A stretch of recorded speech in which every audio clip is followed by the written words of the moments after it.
Bienvenidos a Geopolítica con Tudela.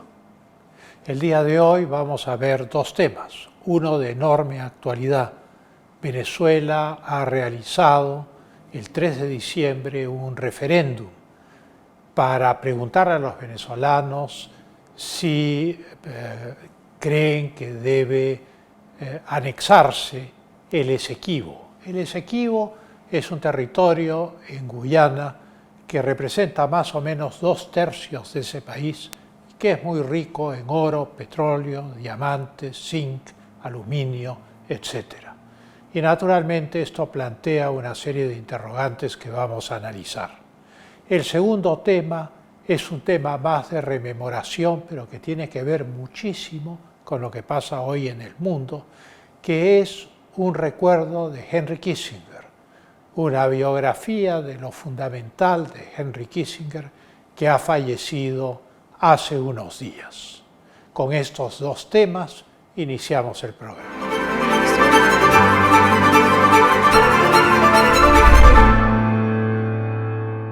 Como decíamos, el Esequibo es un territorio que está dentro de Guyana, una república que está junto a Venezuela, y recibe su nombre, esta región, el Esequibo, del río que divide en dos a Guyana de una manera desproporcionada. Esto es, al este del Esequibo hay 1/3 de Guyana, donde está la capital Georgetown, y al oeste de ese río están los otros 2/3 del territorio, unos 159.000 kilómetros cuadrados, donde desde el siglo XIX hay minas de oro, es una zona aurífera rica en zinc, en aluminio, y se ha descubierto recientemente cantidades ingentes de petróleo, además de alta calidad y fácil de refinar. Hay una de las compañías más importantes del mundo trabajando ahí, que es la Exxon Petroleum. El problema entre Venezuela y Guyana viene de los tiempos en los cuales Venezuela ya era independiente y la Guyana era la Guyana británica, era una colonia del Imperio Británico. En 1840 el Imperio Británico contrata a un geógrafo, el señor Schomburg, para trazar los límites de esta colonia, y es el que traza los límites que más o menos existen en la actualidad.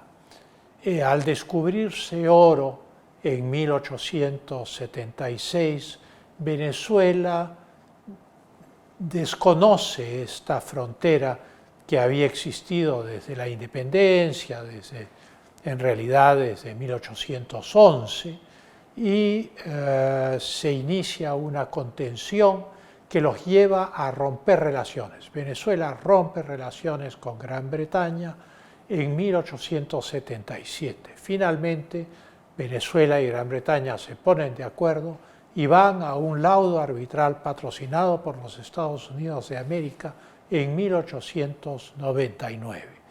El laudo arbitral, con un panel dirigido por un famoso jurista de origen ruso, Martens, resuelve que fundamentalmente Gran Bretaña tiene razón y que básicamente la frontera es la frontera que Schomburg ha señalado. Naturalmente, las riquezas que contiene esa zona dejan insatisfecha a Venezuela. Lo fundamental es que en 1949 se producen revelaciones. Un secretario de la delegación americana a ese laudo arbitral de 1899, esto es 50 años después del laudo, revela que hubo presiones políticas de Gran Bretaña y de Rusia sobre el panel arbitral para favorecer a Gran Bretaña. Estas presiones obedecerían a intercambios entre Gran Bretaña y Rusia, probablemente respecto a la situación que tenían ambos imperios en el Asia o en otras partes del mundo. Esta revelación lleva a Venezuela en 1962 a desconocer el laudo arbitral y a pedirle a la ONU, a la Organización de Naciones Unidas, que resuelva esta diferencia entre ambos países y que decida cuál es la frontera. Venezuela esperó 13 años entre las revelaciones de 1949 y su reclamo de 1962 para buscar a las Naciones Unidas como un mediador, como una organización internacional que solucionara esto. Naturalmente, ahora ya la Guyana es independiente y entonces este es un tema que involucra a Venezuela, a Guyana, pero también al antiguo estado que gobernaba Guyana, que era Gran Bretaña, y que era parte de ese laudo arbitral de 1899. Naturalmente, en 1966, en Naciones Unidas no se avanza mucho, se llega a un acuerdo entre Gran Bretaña, Guyana y Venezuela, por el cual no se va a llevar a cabo ninguna acción, digamos, de intervención o brusca o de ocupación, mientras Naciones Unidas no resuelva el problema. O sea, hay un acuerdo de mantener un statu quo pacífico mientras no haya una solución jurídica al problema. En el año 2020, hace 3 años, lo que toman estas cosas en el tiempo, el secretario general de las Naciones Unidas recurrió a la Corte Internacional de Justicia para la resolución de este caso. Naturalmente se convocaron audiencias a las cuales Venezuela no asistió, porque naturalmente Venezuela teme que lo que se imponga es el laudo arbitral, lo que se imponga es el derecho y la Corte Internacional de Justicia termine dándole la razón a Guyana. Naturalmente, en Guyana hay una gran indignación respecto a un reclamo que significaría la pérdida de 2/3 de su territorio independiente, un territorio heredado de una potencia colonial, pero con un laudo arbitral respecto al cual Guyana no tiene nada que ver, simplemente hereda esta situación. Este 1 de diciembre, el secretario general de las Naciones Unidas, el señor Guterres, le pidió a la Corte Internacional una orden que la Corte Internacional de Justicia emitió para que Venezuela no intervenga o perturbe el proceso de resolución de la situación por parte de la Corte. Esto no ha sido aceptado por Venezuela y el domingo 3 de diciembre se realizó un referéndum en Venezuela. Y en este referéndum hubo 5 preguntas relativas a la soberanía del Esequibo. Preguntarle a los venezolanos sobre la soberanía sobre un territorio vecino que se reclama, un territorio irredento, es como si se preguntase, se hiciese un referéndum en Bolivia respecto a la provincia de Antofagasta en Chile, o si hiciese un referéndum en el Perú respecto a la provincia de Tarapacá en Chile. Naturalmente no hay una validez transfronteriza de estos referéndums, pero naturalmente, según las fuentes venezolanas, el 95% de la población sí ha respondido positivamente a los 5 puntos y es partidaria de una anexión del Esequibo a Venezuela. Esto plantea problemas muy serios porque, en primer lugar, el gobierno venezolano ha dicho que tiene un acuerdo con la oposición venezolana, han tenido conversaciones desde el 2022 en París y habría un acuerdo de diciembre del 2023 en el sentido de que la oposición apoyaría este referéndum de Maduro. Naturalmente, este acuerdo sobre el Esequibo es una cosa que tiene que ser verificada y saber si toda la oposición o solo, digamos, la oposición cautiva que negocia siempre con Maduro es la que está de acuerdo con el referéndum. ¿Cuáles son los puntos centrales que debemos retener sobre esto? El primero de ellos es que independientemente de la justicia que pueda acoger a cualquiera de las partes, el plantear una anexión a través de un referéndum netamente nacional respecto a otro país es un problema muy serio en política internacional. Con esto nos detenemos y pasaremos al siguiente tema y al final examinaremos las conclusiones. Muchas gracias.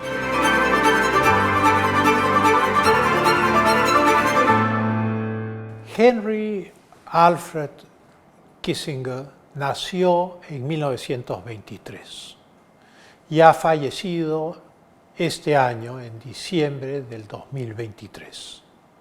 Esto es, ha vivido 100 años. Un diplomático, un académico, un consultor internacional en temas de geopolítica y en temas de política en general. Fue secretario de Estado de los Estados Unidos durante la administración de Nixon, consejero de Seguridad Nacional en la Casa Blanca bajo Nixon y Ford, y tuvo un rol decisivo en la política mundial entre 1969 y 1977.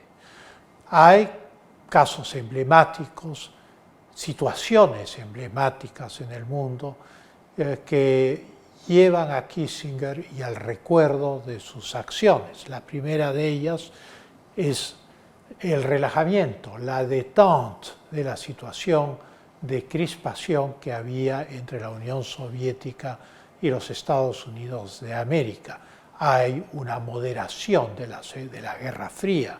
En segundo lugar, y tal vez es aquello por lo cual es más famoso, es la apertura hacia la China. Es acomodarse con la China para profundizar la fractura sino-soviética, o sea, la disputa ideológica que había entre la China y la Unión Soviética. Y naturalmente lo que buscaba Kissinger y el presidente Nixon era acorralar, digamos, a la Unión Soviética, colocándole un adversario que estuviese alineado con los Estados Unidos al este, esto es la China. El tercer evento en el cual intervino y creó lo que se llamó la shuttle diplomacy, o sea, la diplomacia de los aviones, de ir y venir a distintos sitios, fue la guerra del Yom Kippur, en la cual tuvo que ir a varias capitales del Medio Oriente para lograr una salida a ese conflicto armado. Y finalmente los acuerdos de paz al final de la guerra del Vietnam. Estos acuerdos de paz le permitieron ganar el Premio Nobel de la Paz en 1973, Premio Nobel con el cual curiosamente nunca estuvo cómodo. Era un realista en política internacional y tal vez encontraría que sus acciones habían sido las de un ajedrecista y tal vez no la de un pacifista. El hecho es que en un momento dado quiso devolver el Premio Nobel, la medalla, pero naturalmente no se la aceptaron. Pero el hecho es que él y el presidente de Vietnam del Norte obtuvieron el Premio Nobel de la Paz ese año. Él era alemán de nacimiento, emigró con su familia en 1938 a los Estados Unidos, tenía 15 años de edad. En 1943, en plena Segunda Guerra Mundial, es reclutado por el ejército norteamericano, tiene 20 años, y entra al cuerpo de contrainteligencia del ejército, con el rango de soldado raso. En 1972 esta cumbre entonces tiene consecuencias no previstas. ¿Quién iba a decir que 6 años después, cuando ya tanto Kissinger como Nixon estaban fuera de la circulación política, Deng Xiaoping iba a llegar al poder en la China en 1978 y iba a crear esta extraña apertura de un país totalitario de partido único con una economía capitalista que atrae inmediatamente a los inversionistas norteamericanos y produce una transferencia de tecnología masiva a la China. No estoy muy seguro de que a Kissinger y a Nixon les hubiese gustado el desarrollo de este escenario, pero el hecho es que eso es lo que sucede. La détente, la nueva relación con la Unión Soviética, también es enormemente importante porque se inician las conversaciones sobre los tratados de limitación de armamentos que llevarán al SALT I, al SALT II, a una serie de acuerdos que también hoy en día están siendo desmantelados simultáneamente por los Estados Unidos de América y por Rusia. De tal manera que al romperse este relajamiento que Kissinger había logrado con la Unión Soviética y que se había mantenido con Rusia después de la caída de la Unión Soviética, pues este relajamiento, al producirse las nuevas tensiones alrededor de los acontecimientos de la plaza de Maidán en el 2014, la adhesión de Crimea a Rusia y hoy la guerra de Ucrania, pues naturalmente estos acuerdos están siendo descartados por estas potencias, lo que los deja en libertad de usar sus armas atómicas.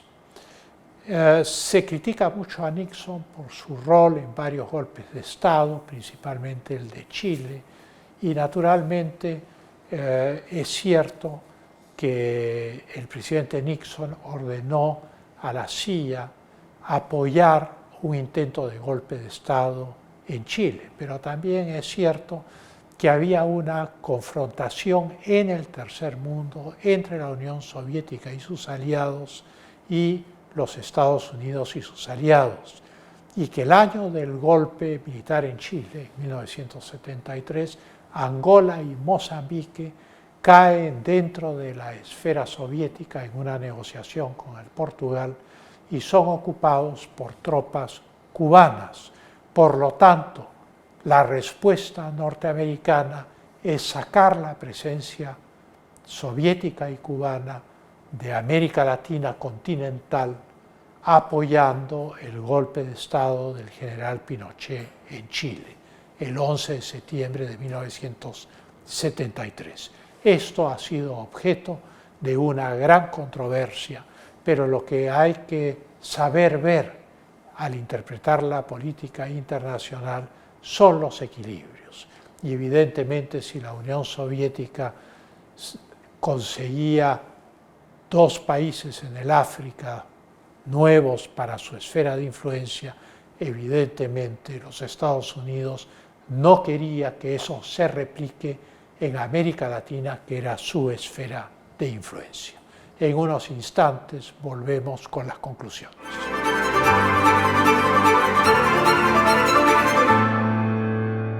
Bueno, llegando al final del programa, decíamos que la ocupación del Esequibo, la anexión del Esequibo, si ocurriese unilateralmente por parte de Venezuela, sería un acontecimiento enormemente peligroso para toda América Latina.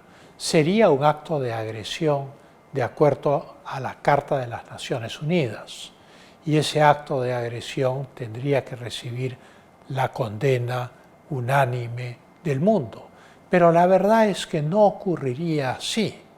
Con la invasión del Esequibo por parte de Venezuela, si es que esto fuese lo que desea Nicolás Maduro y la dictadura venezolana, lo que se produciría en América Latina sería una tremenda polarización y una situación que en el fondo sería favorable a Maduro, como la ocupación de las Islas Malvinas lo fue para la Junta Militar Argentina en 1982, en la medida en que hay un espíritu de solidaridad latinoamericana y frente a estas disputas territoriales con antiguos poderes coloniales o con sus herederos, pues naturalmente las repúblicas americanas se inclinan a apoyar a quien reclama independientemente de su posición política. Recordemos que varias democracias latinoamericanas, con la excepción de Colombia, apoyaron la ocupación argentina de las Malvinas, a pesar de que el gobierno de la Argentina era una junta militar que había utilizado irrestrictamente la represión contra sus enemigos y que había recurrido a la guerra para salir de una situación nacional y de una huelga general que le complicaban la política interna. Esos mismos fines pueden darse en el caso de Maduro. Las críticas internacionales, la situación de aislamiento de la dictadura venezolana o gobierno autoritario, como dicen sus simpatizantes, pues naturalmente podría verse favorecida por una irreflexiva solidaridad latinoamericana. De tal manera que hay que estar atentos al tema del Esequibo y a lo que Venezuela va a hacer en los días posteriores al referéndum del 3 de diciembre. En cuanto a Henry Kissinger, las conclusiones principales, creo, son la respectiva visión de la China como alineada con los Estados Unidos, contrapuesta a una China expansionista al término del primer cuarto del siglo XXI, en estos años.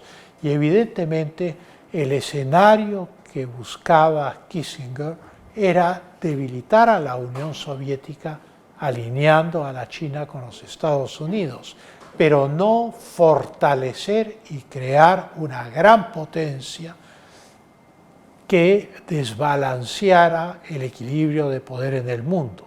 Y eso es lo que ha ocurrido ahora. Eso los anglosajones lo llaman la ley de las consecuencias no intencionales. Son cosas en las cuales uno no piensa cuando hace arreglos internacionales, pero que tienen consecuencias muy distintas de las esperadas. El mismo Henry Kissinger, poco antes de morir, dijo que no podía descartarse un conflicto armado entre la China y los Estados Unidos acotado a la situación de Taiwán. De tal manera que de esa reunión con Mao Zedong y Zhou Enlai en 1972 a la situación que vivimos en el 2023, pues han ocurrido muchos cambios y las cosas tal vez no han salido tan bien como se esperaban. Xi Jinping ha dicho: la China nunca olvida a sus viejos amigos a la muerte de Henry Kissinger, y es evidente que la China le debe muchísimo. Muchas gracias, hasta un próximo programa.